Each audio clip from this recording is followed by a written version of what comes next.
বোতল যার দিকে পড়বে তার একটি টোকেন তুলতে হবে। এই যে প্রিন্সের দিকে পড়েছে, প্রিন্স একটি টোকেন তোলো। টোকেনে লেখা আছে কিস করতে হবে। ওয়াও, সমস্যা কি? তোমার গার্লফ্রেন্ড তো সামনেই আছে। জিনি এই কথা শুনে মিষ্টি হাসি দিল। দেরি কেন করছো? এখনই কিস কমপ্লিট করে ফেলো। না, আমি এটা পারবো না। আরে প্রিন্স, কি হলো? এটা একটা ছোট্ট বিষয়। ঋতু হয় কি তোমাকে পছন্দ করে না? এমন করলো কেন? আমার ভালো লাগছে না। হ্যালো স্যার, আপনার জন্য রয়েছে একটা বিশেষ অফার। এই যে এই মেয়েটা, এই তো পেয়েছি। ও নো, এদিকে আসো, অ্যাক্সিডেন্ট করবা তো।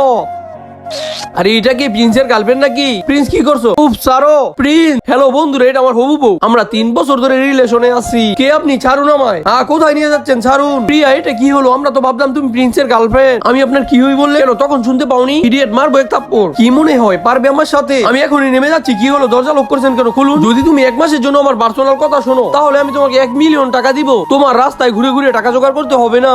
আমার এইসব টাকা লাগবে না। ঠিক আছে, তাহলে নেমে পড়ো। একটু দূর যেতেই জিনির ফোনে 1 মিলিয়ন টাকা ট্রান্সফার হয়। চলেন বাসায়, আর আমাকে কাজের ডিটেলস বুঝিয়ে দিই। আমাদের দুজনের একসাথে থাকতে হবে। এটা তো শুধু অভিনয়, 1 মাসের জন্য। ওই যাও, শাওয়ার নিয়ে আসো। এই ড্রেস পরে সামনে যাবো, ধুরবা দিয়ে আসো। আও বন্ধুরা, এরকম লাভ স্টোরি নামা পেতে তোমার নামটা বলে যাও।